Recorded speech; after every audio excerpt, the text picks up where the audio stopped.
ప్రతి ఉదయం నీ వాత్సల్యముతో నన్ను ఎదుర్కొందువు నీదు కరుణతో.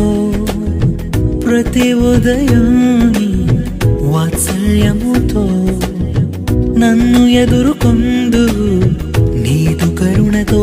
తరములలో ఇలా సంతోష కారణముగా నన్నిల చేసినావు నీకే స్తోత్రము. తరములలో ఇలా సంతోష కారణముగా నన్నిల చేసినావు నీకే స్తోత్రము. దేవుని అనుదిన వాత్సల్యత అనే కార్యక్రమంలో వాక్యం ద్వారా బలపడుతూ ఉన్న ప్రియులైన మీ అందరికీ క్రీస్తు నామాన శుభాలు వందనాలు తెలియజేస్తూ, మన తండ్రి అయిన దేవుడు, మన ప్రభు అయిన యేసుక్రీస్తు వారి ద్వారా ఘనత మహిమ ప్రభావములు ఆయనకే చెల్లునుగాక. ఆమేన్. ఎంతో విలువైన మాటలు దేవుడు మనకి వినిపిస్తూ తన వాక్యముతో ప్రతి దినము కూడా మనల్ని ఈ విధంగా బలపరుస్తున్నందుకు దేవదేవునికి నిండు వందనాలు తెలియజేస్తూ, వాక్యము ద్వారా మీరు అందరూ బలపడాలనే ఆకాంక్షతో మీకు ఈ విధంగా దేవుని మాటలు వినిపించడానికి దేవుడు ఎంతో కృప చూపి ఉన్నాడు. అందుని బట్టి నేను ప్రభువుని ఎంతో స్తుతిస్తున్నాను. ఈ మాటలు మిమ్మల్ని బలపరిస్తే, మిమ్మల్ని మరింతగా ఆత్మీయ స్థితిలో నిలబెట్టడానికి ఉపయోగపడితే, ఇతరులకి, మీకు తెలిసిన వారికి ఈ మాటలను షేర్ చేయండి, తెలియచేయండి, వారికి పంపించండి. అలాగే లైక్ చేయండి, కామెంట్ చేయండి. ఎందుకు లైక్ చేయాలి, కామెంట్ చేయాలంటే, మీరు చేసే లైక్, కామెంటు ఇవి అనేకులకు, మీరు చేస్తున్న ఈ కామెంట్స్ కూడా, లైక్స్ కూడా అనేకులకు షేర్ చేయడానికి యూట్యూబ్ గైడ్లైన్స్ అంట. కాబట్టి మీరు చూడడమే కాదు, లైక్ అండ్ కామెంట్ చేయడం వల్ల కూడా ఆటోమేటిక్గా మీ ఫ్రెండ్స్ ఎవరైతే ఉంటారో వారికి ఈ యూట్యూబ్ గైడ్లైన్స్ ప్రకారంగా వారికి కూడా చేరువవుద్దంట. మీరు చెప్పకపోయినా అది చేరువవుద్దంట. కాబట్టి ఈ విషయంలో మీరు మనసు ఉంచుతారని ఒక చిన్న రిక్వెస్ట్ చేస్తూ, నేను పడిన ఈ కష్టానికి తగ్గట్టుగా మీతో పాటు అనేకులు కూడా ఈ విషయంలో నేర్చుకుంటారనే ఆలోచన తప్ప మరి ఉద్దేశం లేదని ముందుగా మీకు తెలియజేస్తూ ప్రార్థన చేసుకుని వాక్యంలోనికి వెళ్దాం. ప్రార్థించుకుందాం. ప్రేమ నమ్మకం కలిగిన మా ప్రియ పరలోకమందున్న తండ్రి, సర్వశక్తి కలిగిన మా దేవ, మీ ఘనమైన, ఉన్నతమైన, శ్రేష్టమైన, పరిశుద్ధమైన వానికి స్తోత్రాలు, స్తుతులు, కృతజ్ఞతలు దేవ. మీ సన్నిధానంలో తండ్రి ఈ దినాన్ని కూడా ప్రభా మాకు అనుగ్రహించినందుకు, ఉదయకాలమని ప్రభా రాత్రంతా సుఖనిద్రను అనుగ్రహించి తిరిగి నా ప్రభా ఈ దినాన్ని చూసే భాగ్యాన్ని మాకు అనుగ్రహించినందుకు కృతజ్ఞతలు చెల్లిస్తున్నాం ప్రభా. ఇదిగో ఈ దినంలో ప్రభా మాకు తోడుగా ఉండండి, నీ కృపలో మమ్మల్ని నడిపించండి, ప్రయాణాల్లో నీ సహాయం దయచేయండి. ముఖ్యంగా నీ మాటలు వింటూ ఉండగా ప్రభా ఆ మాటల ప్రకారంగా నడవటానికి మరింత ప్రభా ఆత్మీయతలో మమ్మల్ని నడిపించమని ప్రార్థిస్తూ వేడుకుంటూ క్రీస్తు యేసు నామములో ఈ ప్రార్థన అడుగుచున్నాము తండ్రి. ఆమేన్. దేవుని వాక్యాన్ని ఈరోజు మనం మరికొన్ని విషయాలతో నేర్చుకుందాం. మత్తయి గారు రాసిన సువార్త 6వ అధ్యాయము 15వ వచనంలో రాయబడిన ఒక మాటను మనం ఆలోచన చేద్దాం. ఈ సందర్భము మనకి తెలియదంటూ కాదు, కంఠస్థ వాక్యము అనగా చాలా సంఘాలలో ప్రార్థన అయిన అనంతరం, అనగా ముగింపు ప్రార్థన అయిన అనంతరం ఇది పరలోక ప్రార్థనగా చెబుతూ ఉంటారు. పరలోకమందున్న మా తండ్రి, నీ నామం పరిశుద్ధపరచబడును గాక, నీ రాజ్యం వచ్చుగాక అని ఇలా ఈ కంఠస్థ ప్రార్థన అప్పగిస్తూ ఉన్నప్పుడు ఆ ప్రార్థనలో ఉట్టిపడే ఒక పదమే, మా రుణస్థులను మేము క్షమించి ఉన్న ప్రకారము మా రుణములను క్షమించుము అనే మాట. సో అక్కడతో పులి స్టాప్ పెట్టేస్తారు, దర్శాలు అప్పగించినట్టు అప్పగించేస్తారు, పాఠం అయిపోయింది. మనం ఏదైనా ఒకటి ఈజీగా నేర్చుకోవడానికి అలవాటు పడతాం. స్కూల్లో కూడా అంతే, కాలేజీల్లో కూడా అంతే. కంఠస్థ పాఠం, అవగాహన లేని పాఠం. ఎప్పుడైతే మనం చెబుతున్నప్పుడు శ్రద్ధగా విని గ్రహిస్తున్నామో అది మన మైండ్లో, మదిలో ఎప్పటికీ నిలిచి ఉండిపోద్ది. ఎప్పుడైతే కంఠస్థంగా మనం దాన్ని అప్పగించడానికి బట్టి పట్టామో దానిలో ఉన్న పరమార్థం మనం గ్రహించలేం ఎప్పటికీ. అది చిన్నప్పుడు స్కూల్కి వెళ్ళినప్పుడు మనం చాలాసార్లు చేసే ఉంటాం ఆ మిస్టేక్స్ కూడా కదా. అని రాసుకున్నవన్నీ మనం అప్పగించేస్తాం పాఠంలాగా. కానీ రాయిండ్రా అని అంటే సరైన వాళ్ళు కూడా రాయటానికి కూడా మనకి జ్ఞానం ఉండదు. సరే, ఇప్పుడు ఈ కంఠస్థ ప్రార్థనలో పలికబడిన ఒక మాట, మా రుణస్థులను మేము క్షమించిన ప్రకారం మా రుణస్థులను క్షమించము అని. మీకు ఒక విషయం చెప్తాను. దేవుడు బైబిల్ గ్రంథంలో చాలా పాపాలు ఉన్నాయి. ఆ పాపాల గురించి మాట్లాడుతున్నప్పుడు క్షమించలేని పాపం గురించి మాట్లాడతాడు. అది మనకి ఎప్పుడు తెలిసిందే అనుకుంటున్నాను. అదేంటంటే, పరిశుద్ధాత్మకు విరోధముగా మాట్లాడు వానికి ఈ యుగమందైనను రాబోయే యుగమందైనను పాప క్షమాపణ లేనే లేదు అని ఖండితంగా చెప్పేస్తాడు యేసుప్రభువు వారు. అది మనకు కనబడే ఒక పదం, అలాగే ఒక సందర్భం. అలాగే ఈ మత్తయి సువార్తలో కూడా ఈ కంఠస్థ ప్రార్థన అని కూడా అప్పగించేసి ప్రార్థనలో ఒక మాట, మన రుణస్తులను ఎప్పుడైతే మనం క్షమిస్తామో అప్పుడు మన రుణాలని దేవుడు క్షమిస్తాడని. మనం ఎప్పుడైతే క్షమించామో మన రుణాలని కూడా, మన పాపాలని, మన అపరాధాలను కూడా క్షమించడు. అది 15వ వచనంలో మనకు కనబడుద్ది. మరలా అగైన్, మీరు మనుషుల అపరాధములను క్షమింపకపోయిన ఎడల మీ తండ్రియు మీ అపరాధములను క్షమించడు. ఎప్పుడైతే మనం మనుషుల పట్ల ప్రేమ కలిగి ఉంటామో, క్షమాగుణం కలిగి ఉంటామో, క్షమిస్తామో మనస్ఫూర్తిగా, అప్పుడే పరలోకమందున్న కన్న తండ్రి మన పాపాలను కూడా క్షమిస్తాడంట. లేకపోతే మనం ఇతరుల పాపాలని క్షమించకపోతే మన పాపాలను, అపరాధాలను కూడా తండ్రి క్షమించడు అంట. ఇక్కడ మనకు ఒక ప్రశ్న రావచ్చు. అదేంటంటే, మనము ఆయన కుమారుని యందు విశ్వాసం ఉంచినప్పుడు మన పాపాలన్నీ క్షమించాడు కదా, మన దోషములను భరించాడు కదా, ఆయన మనల్ని విడిపించాడు కదా అని ప్రశ్న రావచ్చు. అవును, క్రైస్తవ్యంలోనికి అనగా ఇంటిలోనికి, సంఘములోనికి రాకముందు మనం పాపులం, అపవిత్రులం, అతిక్రమం చేసిన వారమే, అపరాధముల చేత, పాపముల చేత చచ్చిపోయి ఉన్నాం కాబట్టి క్రీస్తు ద్వారా మరలా బ్రతికించాడు. బ్రతికిన తర్వాత బ్రతికించిన తర్వాత మనం ఇంకా బ్రతికుండాలనంటే క్రీస్తుని పోలి నడుచుకోవాలి, దేవుడు చెప్పిన ఆజ్ఞల ప్రకారంగా నడవాలి. లేకపోతే మనం తీసుకున్న రక్షణ కూడా మనల్ని రక్షించదు. ఎబ్రీ పత్రిక 2వ అధ్యాయంలో స్పష్టంగా చెప్తాడు, ఇంత గొప్ప రక్షణను మనము నిర్లక్ష్యము చేసిన ఎడల ఎలాగూ తప్పించుకుందు అంటాడు. ఎంత గొప్పదైన రక్షణ నువ్వు పొందుకున్నా దానిని కనుక నువ్వు నిర్లక్ష్యం చేశావా, ఆ రక్షణ విషయంలో కనుక నువ్వు పట్టించుకోలేదా, ఒకసారి మునిగిపోయాం కదా, ఒకసారి బాప్తిసం తీసుకున్నాం కదా, పర్వాలేదని అనుకున్నామా, ఎలాగైనా బ్రతికేశావా, ఖచ్చితంగా నువ్వు తీసుకున్న రక్షణ కూడా నిన్ను రక్షింపలేదు అని స్పష్టంగా చెప్పేశాడు. అందుకనే పేతురు పత్రిక వచ్చినప్పటికి ఏమంటాడు పేతురు గారు, మనము వాక్యం అనే పాల వలన రక్షణ విషయంలో ఎదుగుదుము అంటాడు. రక్షణ విషయంలో ఇంకా ఎదగాలి. అందుకని ఎప్పుడైతే మనం బాప్తిసం తీసుకున్నామో అది మన పుట్టుక దేవునిలో జరిగింది. అప్పటి నుంచి అనుదినము, ప్రతి సంవత్సరము కాలాలు మారుతున్నప్పుడు మనం ఇంకా ఎదుగుతూ ఉండాలి దేవునిలో. అందుకనే ఎబ్రీ పత్రిక 6వ అధ్యాయం వచ్చినప్పటికి అంటాడు, మనము అన్ని విషయంలో ఎదుగు నిమిత్తము అంటాడు. నిర్జీవ క్రియలను విడిచిపెట్టి, ఎప్పుడు చూసినా బాప్తిసం గురించి, పునరుద్ధానం గురించి, తర్వాత ఏమో తీర్పు గురించి, ఇవే కాదు మనకు తెలియవలసినవి, అన్ని తెలియాలి, నేర్చుకోవాలి, వాటి ప్రకారంగా మనం బ్రతకాలి, అనుభవ జ్ఞానంలోనికి మనం వెళ్ళాలి. అలా ఎప్పుడైతే మనం ఎదుగుతూ ఉన్నామో మనము అంతమ వరకు మనం ఓపికతో ఉంటే అప్పుడు రక్షించబడును అనే మాట మనకి మత్తయి సువార్త కానీ, మార్కు సువార్త కానీ చివరి కనపడుద్ది. అంటే అంతమ వరకు సహించిన వాడే రక్షించబడును అంటాడు. అంతం వరకు అంటే అర్థం ఏంటి? ఒకటే, ఇప్పుడు కనుక ప్రభు వస్తే ఇది అంతం, లేదా నువ్వు చనిపోతే, నేను చనిపోతే అది మన అంతం. అంటే చనిపోయేంత వరకు మనకు ఓపిక ఉండాలి. ఆ ఓపికగా మనం పరుగు పందెంలో పరిగెట్టాలి. ఆ పరిగెట్టే పందెంలో మనము ఎలా ఉంటున్నామో చెక్ చేసుకోవాలి విశ్వాసాన్ని. అది మనకి కొరింథీ పత్రికలో స్పష్టంగా పౌలు అంటూ ఉంటాడు, మీరు విశ్వాసము గలవారై ఉన్నారో లేదో ఒక్కసారి పరీక్షించి చూసుకోండి, లేని ఎడల మీరు భ్రష్టులు కాకుండా నిమిత్తము అని అంటాడు. అంటే భ్రష్టత్వం కూడా మనకి సంభవిస్తుందా, మనల్ని ఆవరిస్తుందని? ఖచ్చితంగా. ఎందుకంటే విత్తనాల గురించి ఉపమానంలో యేసుప్రభు చెప్తూ ఉంటాడు, ఇదిగో మంచి నేలను పడేవి, రోడ్డు మీద పడేవి, రాతి మీద పడేవి, గొట్టు మీద పడేవి అని మాట్లాడుతూ ఉంటాడు.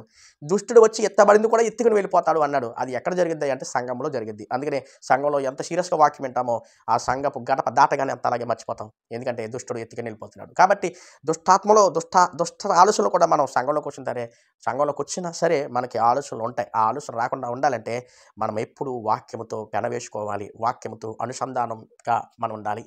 అలా ఉండాలంటే వాక్యాన్ని అప్పగించడం, వాక్యాన్ని గుర్తుపెట్టుకోవడం కాదు, కానీ వాక్యానుసారంగా నడవటం అనేది చాలా ప్రాముఖ్యం. అందుకనే దేవుడు ఈ వాక్యాన్ని బైబిల్కి పరిమితం చేయలేదు, కానీ మన మదిలో ఉండటానికి, మన హృదయంలో ఉండాలని దేవుడు ఇష్టపడ్డాడు. అందుకని పౌలు అంటాడు పత్రికలో, ఈ నా పత్రిక మీ హృదయముల మీద రాయబడి ఉండాలి అంటాడు. ఓకే, మన పాయింట్లోకి వెళ్దాం. ఇక్కడ మాట్లాడుతూ అంటున్నాడు, మీరు మనుషుల అపరాధములను క్షమింపకపోయిన ఎడల మీ తండ్రి మీ అపరాధములను క్షమించడు అన్నాడు. అవును, మనం క్రీస్తులో సంపూర్ణంగా నడవాలని అంటే ఖచ్చితంగా మనలో పాప భీతి ఉండకూడదు, చెడు ఆలోచనలు ఉండకూడదు. అది మనుషుల పట్ల మనకి ద్వేషము, కోపము, పగ, శత్రుత్వం ఇవి ఉండకూడదు. మరి ఎలా ఉండాలి అంటే సమానతత్వం, సమాధానం, ప్రేమ, కనికరం, జాలి, ఇతరులకి. ఇంకా మరొక విషయం ఏంటంటే క్రైస్తవుడు అనేవాడికి శత్రువే ఉండకూడదు. ఒక మాటలో చెప్పాలంటే మరి ఇప్పటికీ మనకు శత్రువులు ఎక్కడ ఉంటారని అంటే ఎక్కడో కాదు, ఇంట్లో ఉంటారు, సంఘంలో ఉంటారు, సమాజంలో ఉంటారు. ఎప్పటికీ మనకు శత్రువులు చుట్టూ ఉంటేనే ఉన్నారు. అంటే వాళ్ళని ఎలా మనం శత్రువులుగా భావిస్తామనంటే, నీకు కీడు చేశాడా, ఖచ్చితంగా నీకు శత్రువు అవుతాడు. నీకు ఆపద చేశాడా అని ఖచ్చితంగా శత్రువుగా ఎంచుతావు. నిన్ను పగబట్టి నీ మీద చెడ్డ మాటలు చెప్పాడా, ఖచ్చితంగా శత్రువుగా భావిస్తావు. వాడిని క్షమించవు, వాడిని అసలే క్షమించవు. మనం ఏం చేస్తామంటే వాడి గురించి అక్కడిక్కడ మాట్లాడతాం, వాళ్ళ గురించి ఇలా మాట్లాడుకుంటాం. అలా ఎప్పుడైతే మాట్లాడుకుంటామో నువ్వు హృదయపూర్వకంగా అతనికి క్షమించలేదని అర్థం. అనటానికి యేసుక్రీస్తు ప్రభు వారు ఒక ఉపమానాన్ని లేవనెత్తి చెప్తాడు. ఆ ఉపమానంలో మనం జాగ్రత్తగా ఆలోచన చేస్తే మత్తయి గారు రాసిన సువార్త, ఇదే మత్తయి గారు రాసిన సువార్త 18వ అధ్యాయంలో పేతురు గారు ఒక ప్రశ్న అడుగుతాడు యేసు ప్రభుని. ఏంటంటే, ప్రభువా, నా ఎడల నా సహోదరుడు తప్పిదము చేస్తే నేను ఎన్నిసార్లు క్షమించాలి అన్నాడు. మనం చాలా పెద్ద వత్తాదులం కదా. ఒక విషయం ఏంటంటే, ఒకసారి క్షమించంటాం, క్షమించండి పో అంటాం. పేతురు గారు కూడా అదే అన్నారు ఇక్కడ. ఎన్నిసార్లు క్షమించాలి అని మళ్ళీ ఆయన ప్రశ్న అడిగి సమాధానం ఆయనే చెప్తున్నాడు. 7 మార్లు మట్టుగా అదే కదా అంటాడు. నువ్వు ప్రశ్న అడిగావంటే జవాబు అని చెప్తాడు, కరెక్ట్గా ఉండాలి, వినాలి. మనం కూడా అలాగే అనుకుంటాం. మన అజ్ఞానం పనిచేయదు దేవుని దగ్గర, ఆయన చెప్పింది మనం వినాలి. 7 మారుల మట్టిగా అని అడిగాను. 22వ వచనం. అందుకు యేసు అతనితో ఎట్లనను, 7 మారుల మట్టికి కాదు, 70 ఏళ్ల మారుల మట్టుకని నీతో చెప్పుచున్నాను అన్నాడు. 70 ఏళ్ల మారులు అంటే 70 సంవత్సరములు. క్షమించండి, మోషే గారు ప్రార్థన చేస్తున్నప్పుడు 90వ కీర్తనలు అంటాడు, మాకు జ్ఞాన హృదయము కలిగి చేయము, మా దినములు లెక్కించడం మాకు నేర్పమంటాడు. అక్కడ పైన అంటాడు 12వ వచనంలో, నరుల ఆయుష్కాలము 70 సంవత్సరములు, అధిక బలం ఉన్న ఎడల 80 సంవత్సరములు, ఆయుషము దుఃఖమే అంటాడు. అంటే మోషే గారి కాలం వచ్చినప్పటికే మోషే గారు డిక్లేర్ చేశాడు అది 70 సంవత్సరాలు అన్నాడు. అంటే మానవుని ఆయుష్ కాలం ఎంత అంటే ఇప్పుడు 60 లేదా 70. ఇప్పుడు 70 ఏళ్ల మారుల మట్టుకు అన్నాడంటే ఇక్కడ దీని అర్థం ఏంటంటే, మనిషిగా నువ్వు బ్రతుకున్నంత వరకు నీ శత్రువులను ప్రేమిస్తూనే ఉండాలి అని చెప్తాడు. నీ శత్రువులను నువ్వు ప్రేమిస్తూనే ఉండాలి. ఇది 70 ఏళ్ల మట్టుకు, 7 మారులు కాదు 70 ఏళ్ళు అని అంటే, 70 ఏళ్ళు అని అంటే నువ్వు బ్రతుకున్నంత వరకు, చచ్చిపోయేంత వరకు నువ్వు అతన్ని క్షమిస్తూనే ఉండాలి అన్నాడు. ఎలా ప్రభా, అది ఎలా కుదురుద్ది ప్రభా అంటే, తప్పదో క్షమించాలి, ఎందుకంటే నేను నిన్ను క్షమించిన ప్రకారం నీవు క్షమించాలి అని ఇక్కడ ఒక ఉపమానం చెప్తున్నాడు. ఆ ఉపమానం ఏంటంటే 24వ వచనంలో చూడండి, 23వ వచనంలో, పరలోక రాజ్యము తన దాసుల యొద్ద లెక్క చూచుకొన గోరిన ఒక రాజును పోలి ఉన్నది. ఆయన రాజు అయితే ఆ పరలోకపు ప్రయాణంలో మనం అందరం కూడా ప్రజలం. ఇప్పుడు మన దగ్గర లెక్క చూసుకుంటున్నాడు. ఆయన ఎలా చూసుకున్నాడో ఆలోచించేద్దాం. 24వ వచనం. రాజు లెక్క చూసుకొని మొదలుపెట్టినప్పుడు అతనికి 10,000 తలంతులు వచ్చి ఉన్న ఒకడు అతని యొద్దకు తేయబడెను. 10,000 తలంతులు అన్నాడు.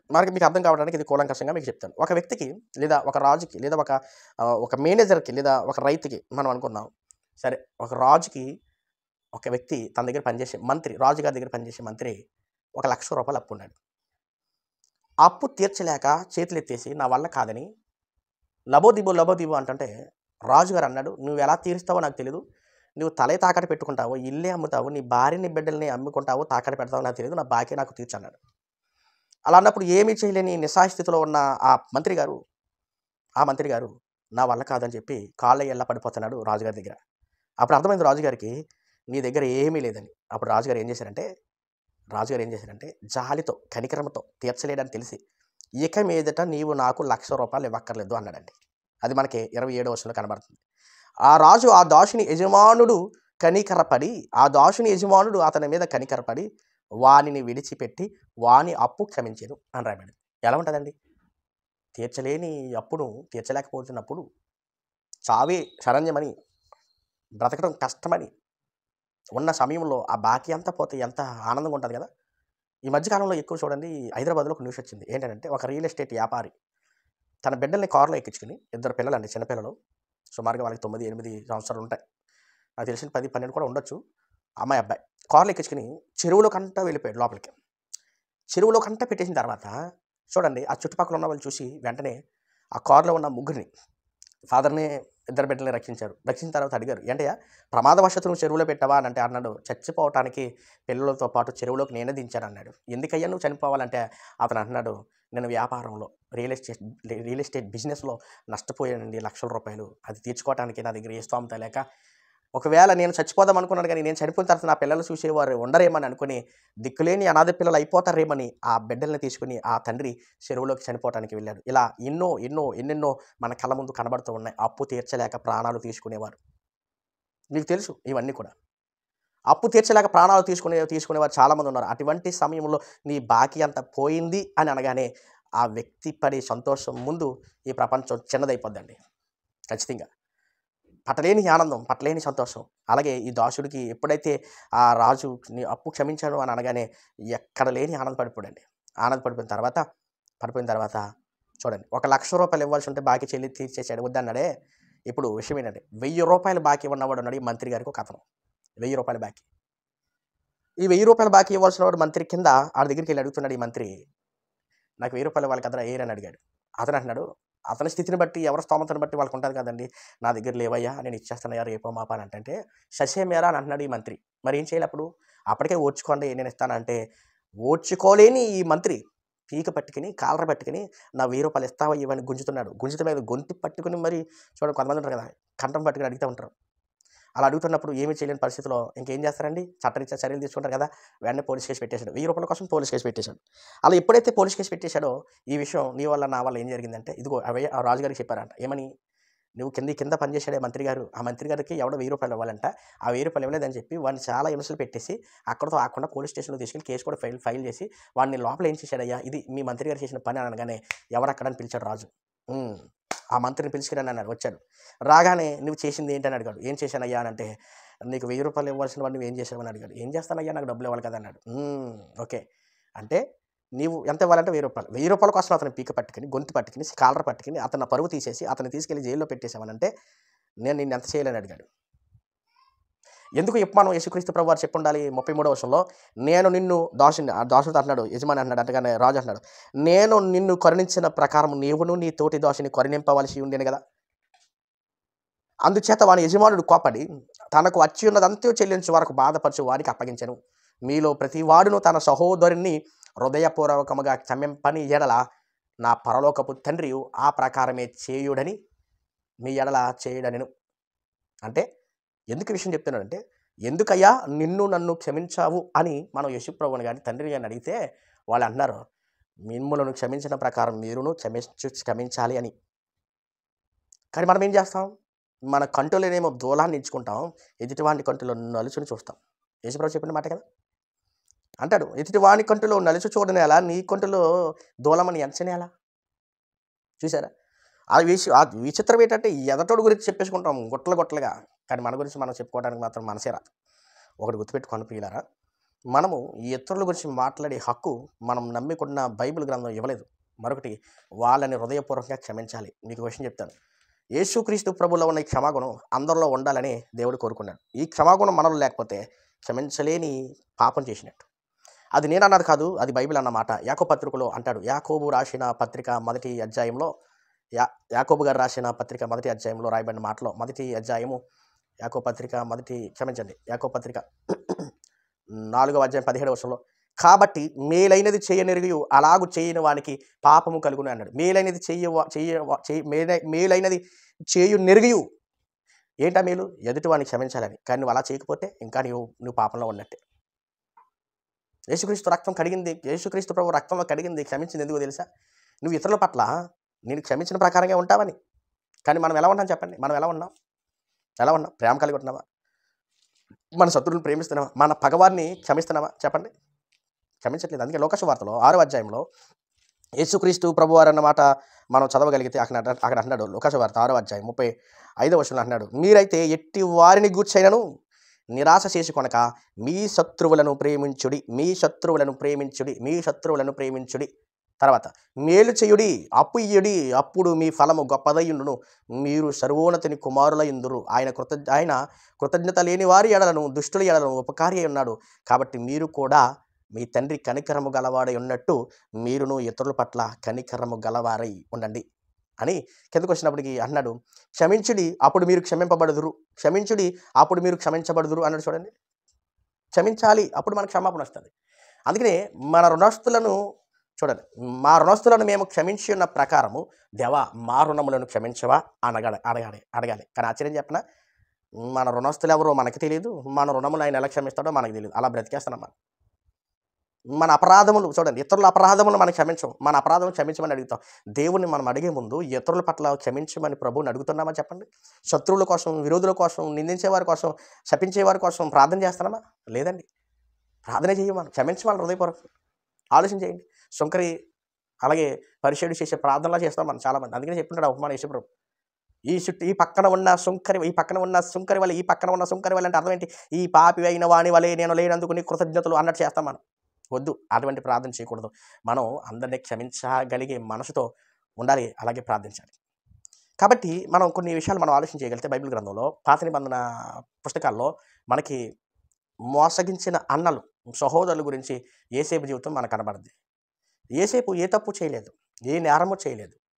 యేసేపు అన్నల మధ్య ప్రేమ కలిగి ఉన్నాడు, అన్నలకి ఏ కీడు చేయలేదు. కానీ అసూయ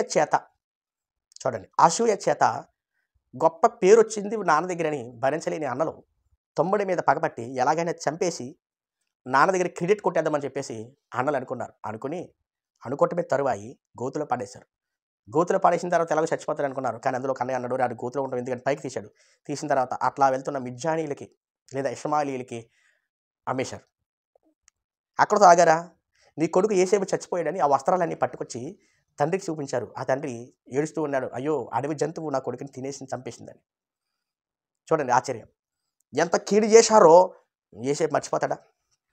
తన నాన్నని కాకుండా చేశాడు, తన జనుల దగ్గర లేకుండా చేశాడు.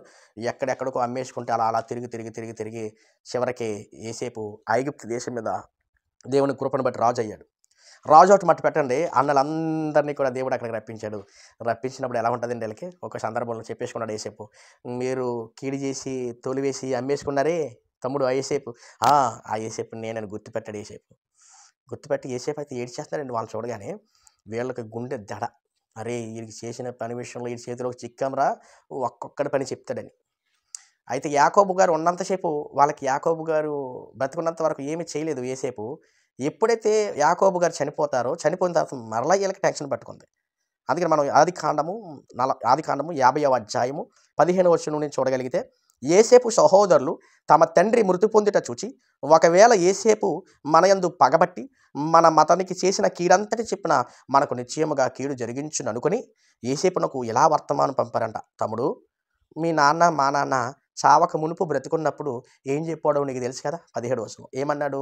యోసేపుతో, ఇదిగో యోసేపు, నీ సహోదరులు అంటే మేము నీకు కీడు చేశాం గనుక దయచేసి నీవు వీళ్ళని చేయొద్దే అని యాకోబు చెప్పాడు కదా, అంటే నాన్నగారు చెప్పారు కదా, వారి అపరాధములను వారి పాపములను క్షమించమని యోసేపు చెప్పాడు కదా. అయితే దయచేసి నీ తండ్రి దేవుని దోషుల అపరాధములు అంటే మా అపరాధములు క్షమించమని యోసేపుకి మళ్ళీ లెటర్ రాశారు, లేదా వీళ్ళకి వర్తమానం పంపించారండి. ఎలా ఉంటుంది చెప్పండి? ఆ వర్తమానం పంపగానే చెప్పినవాడు చెబుతూ ఉండగానే యోసేపు మాటలు చూడండి, యోసేపు ఎలాగో మాట్లాడుచుండగా ఆడు వచ్చినవాడు యోసేపు దొరికారు ఇప్పుడు నా చేతికి అని అనుకోవాలా. వాళ్ళకి అర్థం కాలేదండి యోసేపు మనసు కూడా. చంపేవాడు అంటే ఎప్పుడో ముందే చంపేది, ఎప్పుడో పగ తీర్చుకుందుడు. కానీ యోసేపు అటువంటి వాడు కాదు. ఎప్పుడైతే ఆ మాట చెబుతూ అన్నాడో చెప్పగానే మా అన్నలు ఇలాగ ఆలోచిస్తున్నారు ఎట్రా అని ఏడుస్తున్నాడంట. తర్వాత 18వ వచనంలో, మరియు అతని సహోదరులు పోయి అతని ఎదుట సాగిలపడి, "తమ్ముడు, మమ్మల్ని క్షమించాయి, నాకు క్షమించు, నీకు చేసింది కీడే, నాన్న లేకపోవడంతో మమ్మల్ని చంపేస్తాడు నాకు తెలుసు" అంటారండి అని భయపడిపోతున్నారు. "ఇదిగో మేము నీకు దోషులమని చెప్పగా మేము నీకు దోషులమని నాకు సాగిలిపడి నమస్కారం చేస్తారండి." యోసేపు కలగన్నాడు కదా, ఆ కలభావం చెప్తున్నప్పుడు వీళ్ళు అసూయపడ్డారు కదా. చెప్పింది జరిగినట్టే జరుగుతుంది చూసారా. దోషులమని సాగిలిపడి ఏడుస్తూ ఉన్న సమయంలో, భయపడిపోతున్న సమయంలో ఇప్పుడు యోసేపు కలుగు చేసుకుని అంటున్నాడు 19వ వచనంలో, "యోసేపు, భయపడకుడి, నేను దేవుని స్థానమందు ఉన్నానా? అయితే దేవుడు నన్ను మేలు చేయమని చెప్పాడు కానీ కీడు చేయమని చెప్పలేదు. మీరు నాకు కీడే చేశారు కానీ నేటి దినమున జరుగుచున్నట్టు అనగా బహు ప్రజలను బ్రతికించినట్లుగా అది మేలుకే దేవుడు ఉద్దేశించి నాది చేసిన కీడే కానీ అది దేవుడు మేలుకు మార్చాడు" అని 21వ వచనంలో భయపడుతున్న అన్నలకి భరోసా ఇస్తున్నాడు యోసేపు. ఏమన్నాడు? "భయపడకండి, మిమ్మల్ని చంపను, మీ పిల్లల్ని చంపను, నేను మిమ్మలను మీ పిల్లలను పోషిస్తాను, బ్రతకనిస్తాను, కావాల్సిందంతా సమకూరుస్తానని ప్రేమ చూపిస్తున్నాడు. అక్కడితో ఆగలేదు. ఆ మాట చెప్పిన తర్వాత వారిని దగ్గరికి తీసుకుని వారిని ఆదరించాడు, వారిని చూసి ఏడ్చాడు. అక్కడితో ఆగలేదు, వారితో ప్రీతిగా మాట్లాడుతున్నాడండి. ఎంత ఇష్టంగా మాట్లాడుతున్నాడు చూడండి. ఊహించలేకపోయారండి అన్నలో తమ్ముడు మనసు. చూసారా? ఇదే సందర్భంలో మనం దీన్ని మనసులో పెట్టుకోగలిగితే రోమా పత్రికలో ఒక మాట ఉంటుంది. ఏంటంటే రోమీలకు రాసిన పత్రికలో పౌలు గారు కీడు విషయం గురించి మాట్లాడుతూ ఉంటాడు. ఆయన 12వ అధ్యాయం 20వ వచనంలో, 12వ అధ్యాయము 19వ వచనం నుంచి బాగుంటుంది చూడండి. రోమా 12:19, ప్రియులారా, మీకు మీరే పగ తీర్చుకొనక దేవుని ఉగ్రతకు చోటు ఏడి, పగ తీర్చుకుంటా నా పని నేనే ప్రతిఫలం ఇచ్చినని ప్రభు చెప్పుచున్నాడని రాయబడి ఉన్నది. కాబట్టి నీ శత్రువు ఆకలిగొని ఉంటే అతనికి భోజనం పెట్టు, దప్పిగొని ఉంటే దాహమిమ్ము, అలాగు చేయటం వలన అతని తల మీద నిప్పులు కుప్పగా పోయేదువు, కీడి వలన జయింపబడక మేలు చేత కీడును జయించుము అన్నాడు చూడండి. కీడు చేశారు కదని కీడికి ప్రతికీడు చేయకు, ఆ కీడికి మేలు చేయి, కీడిని జయించు అన్నాడు చూడండి. అది యోసేపు జీవితంలో స్పష్టంగా కనబడుతుంది చూడండి. అన్నల విషయంలో చేసింది, అపరాధాలు క్షమించాడు, పాపాలను క్షమించాడు, కీడు చేసింది క్షమించాడు, బ్రతికినిచ్చాడు, పోషించాడు, ఆదరించాడు, ప్రీతిగా మాట్లాడాడు. ఇదండి ప్రేమ అంటే. సేమ్ మనకి యేసుక్రీస్తు ప్రభులో కనబడుతుంది చూడండి. ఆయనను పొడిచిన వారిని ప్రేమించాడు, ఆయన మీద నిందలు వేస్తున్న వారిని క్షమించాడు. చూసారా? పక్కన ఉన్నవాడే అమ్మి వేసిన ప్రేమించాడండి యోధాన్ని. చూసారా? ప్రేమ యేసు ప్రభులో తక్కువ కాలేదు. క్షమాపణ అంటారా? చెప్పకలదు. వ్యభిచారమందు పట్టబడిన స్త్రీ వచ్చినప్పుడు ఆమెను కూడా తల్లి అని పిలిచాడు. పాపాత్మురాలైన ఆ స్త్రీ ఆయన దగ్గరికి వచ్చి పాదాలు పట్టుకుంటుంటే ఆదరించాడు. అమ్మా, నీ విస్తారమైన పాపములు క్షమించబడ్డాయి అన్నాడు. చూడండి, అసలు పాపాత్మురాలని స్త్రీ ముట్టుకోవటం అంటే మామూలు విషయమా? కుష్ఠరోగులండి ఆదరించాడండి. ఆయన ప్రేమలో ఏం తక్కువ చేయడు చెప్పండి? ఒకరికొకరికి విభేదాలు వస్తుంటే శిష్యుల మధ్య అలా ఉండకూడదని ప్రభు తగ్గించుకుని ఎలా క్షమించాడో ఎలా ప్రేమించాడో అనటానికి వారి కాళ్ళు కడిగాడండి. ఇంకేం కావాలి చెప్పండి? అక్కడ తాగాడా? ప్రేమ అంటే, క్షమాపణ అంటే మాదిరి చేసి చూపించాడు ఆయన. మనం మన శత్రువుని ప్రేమించం, మనకి కీడు చేసేవాడు కీడు చేస్తాం. ఇలాగ ఉంటే మన రుణస్తులను మనం క్షమించలేనప్పుడు మన రుణాలను ఎలా క్షమిస్తాడు దేవుడు అనుకుంటున్నాం మనం? అనుకుంటాం చెప్పండి? అసంభవం.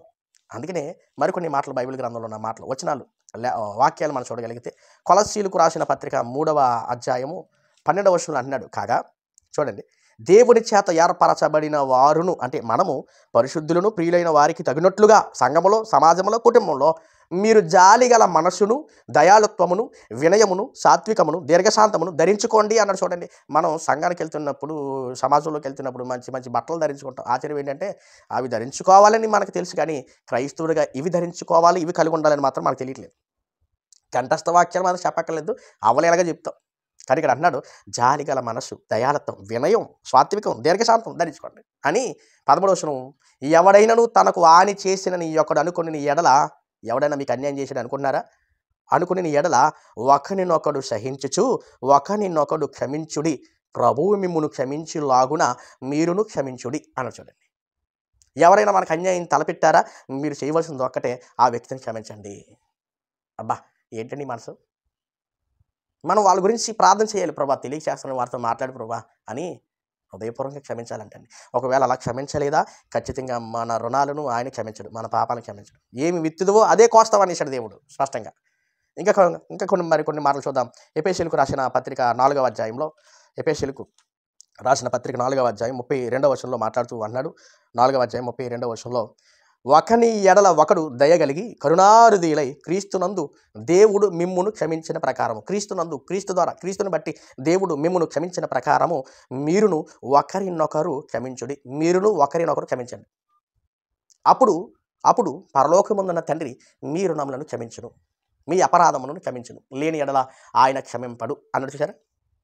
అలాగే మనం మరికొన్ని విషయాలు చూడగలిగితే మార్కు సువార్తలో ప్రార్థన అంటాడు, మీరు ప్రార్థన చేయనప్పుడు శత్రువుల కోసం ప్రార్థించినప్పుడు క్షమించాలి అంటాడు అక్కడ. మార్కు సువార్త 11:25. అంటే దీన్ని బట్టి మనకి ఏమర్థం అవ్వాలి, మనకేం తెలియాలి అని అంటే, ఒకటి గుర్తుపెట్టు, యేసుక్రీస్తు ప్రభు మనల్ని ఎందుకు క్షమించాడు అని అంటే ఇతరులను మనం క్షమించాలి. అలా ఎప్పుడైతే మన ఇతరులని క్షమించలేదో మనకి నిత్య జీవం అనేది ఉండదు. నిత్య జీవం లేకపోతే క్షమించలేని పాపంగా మారిపోద్ది, క్షమాపణ దొరకని పాపంగా మారిపోద్ది. అది మనకి మొదటి యోహాను పత్రిక 3వ అధ్యాయము, మొదటి యోహాను పత్రిక 3వ అధ్యాయం 13వ వచనంలో మాట్లాడుతూ, సహోదరులారా లోకం మిమ్మల్ని ద్వేషించిన ఎడల ఆశ్చర్యపడకండి, ఎందుకంటే మనము మన సహోదరులను ప్రేమిస్తున్నాం గనుక మరణములో నుండి జీవములోనికి దాటిపోయాము.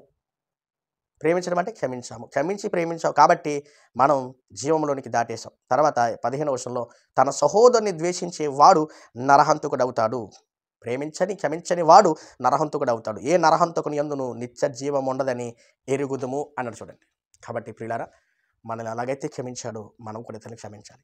ఒకవేళ ఈ క్షమాపణ కనుక మనం ఇతరుల పట్ల కలిగి లేకపోతే మనం పొందిన రక్షణ కూడా మనం రక్షించలేదని చెప్పుకున్నామే, ఇంకా దేవుని దగ్గర మనకి క్షమాపణే దొరకదు ఈ పాపానికి. కాబట్టి బీ కేర్ఫుల్, జాగ్రత్తగా ఉందాం. ఎవరితో శత్రుత్వం పెట్టుకోక వారి గురించి ప్రార్థన చేయండి. సంఘంలో సమాధానంగా ఉండండి, కుటుంబంలో సమాధానంగా ఉండండి. భార్య భర్తలుగా ఉన్నప్పుడు భార్యతోనూ భర్తతోనూ సమాధానంగా ఉండండి. అందరితో సమాధానంగా ఉండి ప్రభు చిత్తాన్ని నెరవేర్చి కనికరము, దయ, ప్రేమ, క్షమాపణ కలిగి ఉండి ప్రభుకి ఇష్టలుగా బ్రతికిదాం. దేవుని యొద్ద క్షమాపణ పొందుకుందాం, పరలోకాన్ని మనం పొందుకుందాం. అట్టి స్థితి మనందరికీ దేవుడు అనుగ్రహించాలని మనస్ఫూర్తిగా ఈ మాటలు తెలియజేస్తూ ముగిస్తూ శ్రద్ధగా మీ అందరికీ కృతజ్ఞతలు చెల్లిస్తూ ఈ నా మాటలు ముగిస్తున్నాను. దయగలిగిన తండ్రి, కృప కలిగిన దేవ, మీ ఘనమైన నామానికి స్తోత్రాలు, స్తుతులు, కృతజ్ఞతలు ప్రభా. ఈ విలువైన సమయం, శ్రేష్టమైన సంగతులు మాతో మాట్లాడారు, స్తోత్రాలు ప్రభా. నాయన, ఇదిగో క్షమాపణ దొరకని పాపం కలిగి ఉన్నామన్న విషయం మీ మాటల ద్వారా తెలియజేశారు ప్రభా. అవును తండ్రి, నాయన మీరు మమ్మల్ని ఎలాగైతే క్షమించారో మేము కూడా తండ్రి మా సహోదరులను హృదయపూర్వకంగా క్షమించాలి అని, మమ్మల్ని క్షమించులాగా మేమును ఒకరికొకరు క్షమించుకోవాలి అని, ఆదరించాలి, కరుణించాలి, ఆదరించుకోవాలి అని ప్రభా నీ యొక్క మాటల ద్వారా మమ్మల్ని బలపరిచారు ప్రభా. యేసేపు వలె, యేసుక్రీస్తు వలె, అపోస్తుల వలె మాదిరికరంగా ప్రభా మాకు కనబడుతూ ఉన్నప్పుడు మేమును ఇతరులకి మాదిరికరంగా ఉండే జీవితాన్ని మాకు దయచేయమని ప్రార్థిస్తూ, ఈ వాక్యాన్ని విన్న ప్రతి ఒక్కరిని ఆ విధంగా నడిపించమని, బలపరచమని ప్రార్థిస్తూ, మరింత ప్రభా ఈ యొక్క కార్యాన్ని నేను అనేకులకు దీవెనకరంగా నడిపించమని ప్రార్థిస్తూ, క్రీస్తు వారి ఉన్నతమైన నామములో ప్రార్థన అడుగుచున్నాము తండ్రి. ఆమేన్. తండ్రి, కుమార, పరిశుద్ధాత్మ కాపుదల కూడిన మనందరికీ తోడుగా ఉండును గాక.